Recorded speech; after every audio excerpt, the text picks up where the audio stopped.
Asa an takrahu syai'an wa huwa khairun lakum wa asa an tuhibbu syai'an wa huwa syarrun lakum. Apa yang kita anggap baik kadang itu buruk bagi kita. Apa yang kita anggap buruk kadang itu yang terbaik bagi kita. Jangan benci berlebihan, jangan cinta berlebihan, secukupnya saja.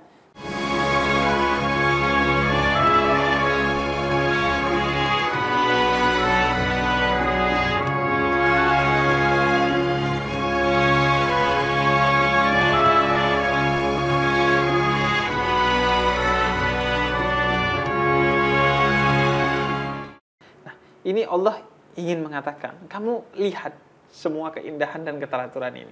Masa kamu gak yakin kepada saya? Maka hanya orang-orang yang buta, hanya orang-orang yang tertutup mata hati dan pikirannya. Yang kafir, yang tertutup. Kafir itu tertutup maknanya yang tidak menyadari bahwa semua ini adalah kelakuannya Allah, ciptaannya Allah, dan keteraturan serta keindahan dari Allah Subhanahu wa Ta'ala. Oke, selanjutnya mungkin kita akan ke penutup, yaitu 81, 82, dan 83 dari surat Yasin, ayat tersebut. Awalaysa alladhi khalaqas samawati wal arda biqadirin ala an yakhluqa mithlahum Bala wa huwal khallaqul alim. Innama amruhu idza arada syai'an an yaqula lahu kun fayakun. Fasubhanalladzi biyadihi malakutu kulli syai'in wa ilaihi turja'un.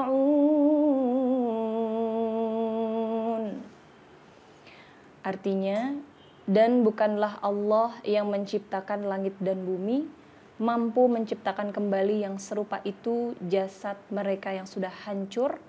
Benar, dan Dia Maha Pencipta, Maha Mengetahui. Sesungguhnya urusannya, apabila Dia menghendaki sesuatu, Dia hanya berkata kepadanya, jadilah, maka jadilah sesuatu itu. Maka Maha Suci Allah yang di tangannya kekuasaan atas segala sesuatu, dan kepadanya kamu dikembalikan. Ya, secara umum ayat ini berbicara tentang betapa dahsyatnya, betapa totalitasnya, betapa mutlaknya kekuasaan Allah Subhanahu wa Ta'ala. Sehingga jangan kamu pikirkan bagaimana Allah melakukan semua ini. Allah itu tinggal mengatakan kun, jadilah, maka jadi. Bahkan itu hanyalah gambaran saja menurut para mufassir. Sebenarnya tidak ada hubungannya dengan kata kun sebenarnya. Bahkan tanpa ada jeda waktu pun Allah bisa menciptakan segala sesuatu, dan sesuatu itu muncul begitu saja karena kekuasaan Allah Subhanahu wa Ta'ala. Sehingga ini pada akhirnya mengajak kita untuk hanya kembali kepada Allah Subhanahu wa Ta'ala dalam segala aktivitas kita. Kita boleh pergi ke dokter ketika sakit, tapi yakinilah bahwa ketika kita sakit, Allah yang menyembuhkan kita. Kita boleh menjadikan segala sesuatu yang diridhoi oleh Allah dan dibenarkan oleh Rasulnya sebagai perantara menuju Allah dan Rasulnya. Tapi ingat bahwa puncak dari kekuasaan itu adalah milik Allah. Yang menguasai, mengatur, menentukan segala sesuatu adalah Allah Subhanahu wa Ta'ala. Dalam kebaikan maupun dalam keburukan. Dalam kebaikan, dokter bisa menyembuhkan, tapi dengan seizin Allah. Sehingga jangan merasa bahwa dokter yang menyembuhkan, baik si dokter maupun si pasien. Begitu juga ulama. Ulama ketika menjelaskan selalu diakhiri wallahu a'lam bishawab. Tetap Allah yang lebih tahu. Betapapun kita punya ilmu tentang ilmu-ilmu Allah tersebut. Begitu juga sebaliknya. Jadi ini penegasan bahwa Allah lah penguasa kita yang mutlak atas segala sesuatunya. Dan kalau Dia ingin kun fayakun. Jadilah, maka jadi. Nggak usah dipikirkan, tapi Allah gimana ya bikinnya. Misalnya kita berdoa, nggak usah mikirin. Minta setinggi-tingginya. Kecil buat Allah ya. Karena kecil bagi Allah, besar hanya di mata kita. Gimana ya caranya Allah membelah lautan? Gimana ya caranya Allah membuat Ibrahim tidak panas ketika kena api dan lain sebagainya? Maka milikilah kebesaran, keagungan itu tentang Allah dan posisikan Allah di atas bahkan keagungannya. Jadi kita mikir Allah di 10, maka Allah itu 11. Laisa kamitslihi syai'un. Allah tidak seperti yang kamu misalkan tentang Allah itu. Jadi jangan takut, mintalah kepada Allah. Dan caranya bagaimana? Biar Allah yang mengatur. Dengan cara yang tidak terduga-duga. Dengan cara yang mungkin kita tidak tahu. Kun fayakun, jadilah maka jadi. Itulah kekuatan Allah. Betul. Iya. Asa'an takrahu syai'an wa huwa khairun lakum wa asa'an tuhibbu syai'an wa huwa syarrun lakum. Apa yang kita anggap baik kadang itu buruk bagi kita. Apa yang kita anggap buruk kadang itu yang terbaik bagi kita. Jangan benci berlebihan, jangan cinta berlebihan, secukupnya saja karena hanya Allah yang mengetahui dan kita maha terbatas. Karena itu Allahu Akbar bukan hanya Allah maha besar tapi juga berarti kita maha kecil. Karena itu kekuatan utama manusia adalah kerendahan hatinya di hadapan manusia lain dan kerendahan dirinya di hadapan Allah Subhanahu wa taala. Puncak dari ibadah kita adalah sujud. Bahkan dalam beberapa hal kata sholat itu dirangkum dengan kata sujud dalam Al-Quran. Karena inti dari sholat dan seluruh ibadah adalah sujud. Ketika penghambaan penuh kita kepada Allah. Ketika kita merasa betul-betul tidak ada apa-apa. Karena itu doa-doa dari para nabi dan para rasul di dalam Al-Quran pasti diawali Rabbana dolamna anfusana. Ya Allah, saya ini jelek, bodoh, rendah, kotor, penuh maksiat, penuh dosa dan lain sebagainya. Baru kemudian meminta kepada Allah yang Maha Agung dengan segala keagungannya. Jadi ini membuktikan bahwa kekuatan utama adalah milik Allah, maka mintalah hanya kepada Allah. Nggak perlu mikirin, tapi Allah gimana kerjaannya? Biarin, itu urusan Allah lah. Nanti tinggal kita tahu, oh ternyata Allah begini, kita kemudian mengatakan subhanallah, dan akhirnya yang terpenting tingkatkan kualitas iman kita kepada Allah. Masya Allah ya Bib, luar biasa banget penjelasannya. Dan aku penasaran banget nih Bib, Yasin ini kan sering kita baca di malam Jumat ya kan, berarti dia punya satu fadilah yang luar biasa. Kira-kira apa sih keutamaan surah Yasin dan fadilahnya kalau dibaca untuk orang mati? Kan biasanya kita kalau lagi ziarah ke makam kakek atau nenek gitu kan kita baca surah Yasin tuh. Kira-kira kalau untuk orang mati tuh fadilahnya tuh apa tuh Bib? Iya, pertama fadilah bagi kita yang hidup dulu ya. Yang hidup adalah sebagaimana riwayat dari Nabi Muhammad bahwa siapa yang membaca Yasin di malam hari maka dia akan diampuni di pagi harinya dari segala dosa-dosanya. Makanya banyak orang biasanya baca Yasin itu malam-malam. Iya. Habis maghrib atau bainal maghribain, antara maghrib dan isya. Karena gini, tidur itu kan setengah kematian. Ketika kita tidur, mungkin kita gak pernah berpikir. Tapi coba sadari, gak ada jaminan kita bangun lagi. Iya, ya Allah. Iya. Karena itu doa ketika kita bangun tidur, itu di doa dikatakan tidur itu setengah dari kematian. Kita bersyukur kepada Allah dalam doa itu karena telah menghidupkan dari kematian. Bahkan disebut kematian, tidur itu. Ba'dama amatana ya. Iya. Ba'dama amatana. Amatana itu kematian kami.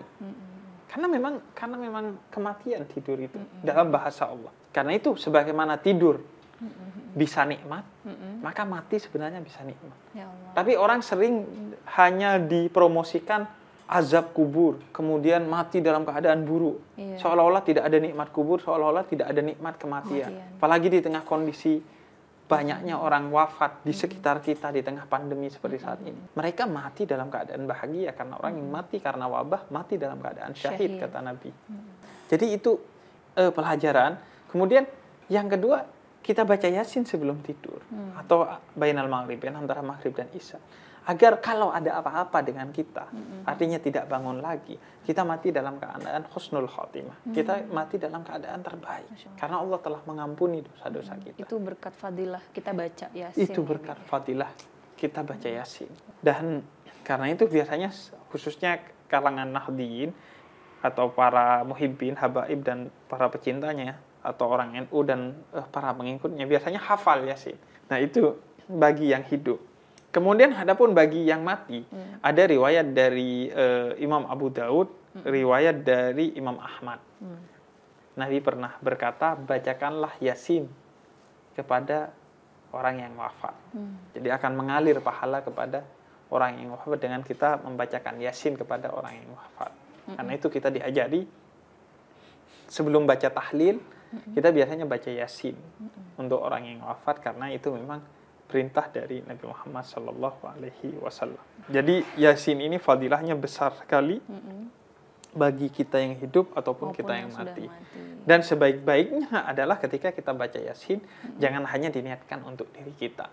Sekali baca langsung niatkan double. Untuk diri kita dan untuk siapa saja dari orang-orang yang kita cintai dan orang-orang yang mencintai kita yang telah wafat mendahului kita, agar pahalanya bukan hanya mengalir kepada kita tapi mengalir kepada orang yang sudah wafat, dan itu menjadi pahala lagi bagi kita sebagai pahala sedekah kita kepada mereka. Dan jangan bertanya lagi-lagi bagaimana ceritanya orang yang sudah mati mendapatkan faedah dari Yasin. Idza arada syai'an an yaqula lahu kun fayakun. Allah tinggal berkata kun fayakun. Kalau yang namanya Steve Jobs saja bisa membuat kita berkomunikasi, membuat kita kirim-kiriman duit, walaupun kita beda dimensi ruangnya, saya ada di sini, ayah saya ada di kampung, di Jawa Timur, saya bisa kirim duit pakai iPhone produknya Steve Jobs, saya bisa telepon dan komunikasi dengan beliau pakai produknya Steve Jobs. Kalau Steve Jobs saja bisa mengkomunikasikan dan membuat saya saling memberi meskipun beda dimensi ruang, apalagi Allah. Kita kan dengan yang mati hanya beda dimensi doang. Iya, kita dimensi di dunia, dia adalah dimensi di barzakh atau di kubur, atau paling mentok di alam akhirat. Kita hanya pindah alam ya. Pindah alam doang, maka bisa berkomunikasi. Sebagaimana kita dengan ayah saya beda dimensi ruang kan. Saya di sini, beliau di sana. Bisa komunikasi, dan yang bikin manusia apalagi Allah yang bikin. Jadi jangan tanya bagaimana prosesnya itu. Berarti kalau misalnya kita kan kayak beda alam gitu ya, Dip, ya, kalau sama orang yang sudah wafat. Sebetulnya kalau kita ziarah ke makam itu berarti orang yang sudah wafat ini sebenarnya tahu nggak kalau kita ziarah ke sana? Iya, sebenarnya mereka tahu. Karena Rasul sendiri kan mengatakan bahwa Yasin itu akan sampai kepada orang yang sudah meninggal, wafat. Kemudian Rasul juga mengatakan banyak amalan-amalan, paling tidak 3 yang akan terus mengalir, yaitu amal jariyah, anak yang soleh, dan ilmu bermanfaat. Jadi tetap ada hubungan itu. Karena itu kita diajarkan untuk melakukan penghormatan, adab, dan menjauhi sikap yang buruk kepada kuburan. Betul. Jadi, dan kita dituntut untuk beradab. Saya waktu kecil dulu nggak boleh misalnya ngelangkahin kuburan, nggak boleh dudukin kuburan. Intinya nggak boleh menginjak kuburan. Intinya itu adab-adab kita kepada kuburan, karena kita tahu bahwa mereka yang ada di alam kubur itu tahu dan merasakan. Balhum ahya inda rabbihim yurzaqun. Mereka hidup. Hanya beda alam. Masya Allah, menarik sekali ya, Bib, penjelasan dan pembahasan mengenai surah Yasin ini. Aku jadi ada pencerahan juga dari penjelasan Habib tadi. Kemudian, Bib, aku mau tanya lagi. Biasanya kan kita kalau lagi pengajian tuh kadang suka ya jamaahnya kalau baca tuh cepet-cepet gitu, pengennya kayak buru-buru selesai gitu kan. Entah ngerasa karena udah hafal atau ada rasa bosan jadi pengen buru-buru selesai gitu, jadi cepet-cepet gitu. Itu kan kalau kita baca cepet-cepet kadang ada tajwid yang istilahnya nggak sesuai gitu, ada tajwid yang nggak sesuai atau ada huruf yang ketukar. Itu gimana tuh, Bib? Ngerubah makna nggak sih, Bib, kalau kayak gitu? Pada dasarnya memang kita dididik oleh Al-Quran, warattilil Qur'ana tartila. Membaca Al-Quran itu dengan tartil. Apa makna tartil? Kata Sayyidina Ali bin Abi Thalib, tartil itu artinya tepat makharijul hurufnya, tepat tajwidnya. Karena soal cepat dan lambat itu kan relatif ya. Bagi orang yang sudah hafal, membacanya bisa cepat sekali di pandangan orang yang belum hafal. Bagi orang yang masih terbata-bata, dia keheranan melihat orang yang cepat bacanya, seolah-olah bagaimana bisa mungkin baca secepat itu. Itu kan relatif. Karena itu yang terpenting ukurannya bukan seberapa cepat atau seberapa lambat, tapi seberapa tepat. Ketika tepat tajwidnya, tepat makharijul hurufnya, tepat wakofnya, dan tepat semua ilmu yang pernah kita pelajari dari Mican waktu itu, maka itu sudah cukup. Soal seberapa cepat itu relatif. Soal tempo tuh relatif. Relatif. Karena memang ada contohnya. Abdullah bin Umar, sahabat Nabi itu pernah diminta oleh Nabi menghatamkan satu Al-Quran selama 30 hari, tapi ternyata beliau menghatamkan 7 hari. Dan kata Nabi, nggak ada masalah. Bahkan ulama menjadi tradisi di bulan Ramadan sehari itu satu Quran. Rata-rata ulama. Dan salah satu yang paling bombastis adalah Imam Syafi'i. Itu setiap hari 2 kali hatam Al-Quran di bulan Ramadan. Artinya karena beliau sudah begitu intimnya dengan Al-Quran sehingga bisa membaca dengan baik, tapi juga cepat. Membaca dengan tepat tapi cepat. Cepat dan tepat. Ya, cepat dan tepat. Karena itu kemudian biasanya para ulama hingga kemudian mengklasifikasikan. Ada yang disebut dengan bacaan tahqiq. Tahqiq itu adalah bacaan yang masih terbata-bata. Dan dalam salah satu hadis, Nabi memuji melalui riwayat Sayyidah Aisyah orang-orang yang membaca Al-Quran secara terbata-bata. Karena effortnya, jadi walaupun dia bacanya sedikit, tapi tenaga yang dikeluarkan kan banyak. Nah, Nabi memuji tenaganya. Bagi orang yang cepat, Nabi memuji banyaknya yang dia dapatkan dari Al-Quran itu. Jadi kalau cepat kan sehari bisa 10 juz atau bahkan 1 Quran. Pahalanya di sana. Tapi bagi yang terbata-bata, justru lumbung pahalanya adalah pada keterbata-bataannya itu. Karena dia mengeluarkan effort yang besar untuk kebaikan, yaitu membaca Al-Quran. Kemudian yang kedua, tingkatan kedua adalah tartil. Tartil ini adalah bacaan yang lebih cepat, yang sudah standar lah. Yang ketiga adalah tadzib. Tadzib ini adalah bacaan yang lebih cepat dari itu. Kemudian yang terakhir adalah Al-Khadr. Al-Khadr ini bacaan yang sudah cepat banget sudah. Tapi tetap tepat gitu. Iya, dengan tajwid. Karena itu kan soal kelihayan aja. Kita menganggap orang yang bisa naik sepeda di atas sebilah tali itu sebagai satu keluar biasaan. Padahal itu biasa bagi dia karena dia sudah hobi juga ya. Sudah hobi, sudah membiasakannya, sudah latihan dan lain sebagainya. Jadi jangan wah bacanya tepat pasti makharijul hurufnya buruk. Enggak. Karena sesuatu yang kita anggap kita nggak bisa, belum tentu orang lain nggak bisa. Yang kita anggap luar biasa, biasa jadi biasa sebenarnya bagi orang lain karena sudah latihan setiap hari. Lebih ke poinnya tajwid, makharijul huruf, wakofnya benar. Karena itu yang terpenting adalah memahami dasar-dasar ilmu Al-Quran untuk membacanya. Dan Al-Quran itu adalah bacaan yang mulia sehingga karena itu karyanya Allah. Maka apapun yang kita lakukan dengan Al-Quran itu berpahala. Sekedar berniat membacanya aja berpahala. Memegangnya aja berpahala. Apalagi membacanya. Apalagi puncaknya adalah memahaminya. Dan yang paling puncak adalah menginternalisasi dalam diri kita. Menjadikan diri kita adalah Al-Quran. Orang melihat kita seolah-olah melihat Al-Quran. Karena kejujurannya. Karena kebaikannya. Karena semua hal positif yang ada pada diri kita, sehingga ketika melihat kita seolah-olah membaca Al-Quranul Karim. Sebagaimana orang kalau melihat Rasul, kata Sayyidah Aisyah, seperti melihat Al-Quran yang berjalan. Ya, itu saja mungkin pemirsa, dan terima kasih Mican sudah menemani kita membacakan ayat Al-Quran dengan baik secara tartil, dan itu juga tujuan kita di tayangan ini, bukan hanya mentadabburi, merenungkan maknanya, tapi juga belajar membacakannya dengan baik dan benar agar utuh pahala kita, pahala membaca dan pahala memahaminya, dan semoga bersama-sama bisa kita lanjutkan dengan pahala menjalankannya. Amin. Dalam setiap sendi kehidupan kita, karena banyaknya pahala yang bersumber dari Al-Quran. Siapa yang hidup di dunia bersama Al-Quran, maka di akhirat dia akan dikumpulkan bersama ahli Quran oleh Allah Subhanahu wa Ta'ala. Terima kasih buat seluruh pemirsa, dan terima kasih buat Mican. Semoga kita bisa berjumpa lagi dengan surat-surat dan ayat-ayat lainnya dari Al-Quran untuk kita baca dan untuk kita renungkan, kita tadabburi bersama sebagai pegangan hidup bagi kita. Jangan lupa tonton video-video yang sudah tayang tentang pembahasan ayat-ayat Al-Quran atau surat-surat Al-Quran yang lainnya. Ada suratul Fatihah, ada suratul Kahfi, dan lain sebagainya. Dan juga insya Allah kita bahas surat-surat lainnya di waktu-waktu yang akan datang. Dan jangan lupa juga menonton video yang lain, serta mensubscribe dan membunyikan lonceng, agar setiap 2 minggu ada 2 video yang tayang, kalian nggak ketinggalan. Dan jangan lupa juga untuk share sebagai sedekah kita, dan komen serta like video-video kita agar kemudian lebih banyak orang yang mendapatkan inspirasi dari video ini.